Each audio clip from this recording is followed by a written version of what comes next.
ওজন কতটুকু আছে এটার? 8 কেজি। আসছে ভাই।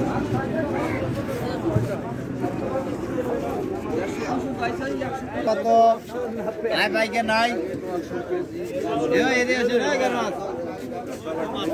আয় কত আয় আমার গায়ে কত কম আয় কত করে কেজি আয় কত রে আয় 320 20 গেল 20 320 টাকা কেজি আয় 320 20 গেল 30 330 টাকা কেজি আয় 330 30 গেল 330 30 30 40 আছে আয় 40 নাই কই 330 টাকা কেজি 30 30 গেল আয় 330 আয় গেল এই গাড়ি মাছ গেল রে পাইকে রে 340 টাকা কেজি আয় 340 40 50 আছে 50 নাই কই 340 গেল 340 50 কেজি 50 আসল রূপ দেওয়া না কেন 100 কত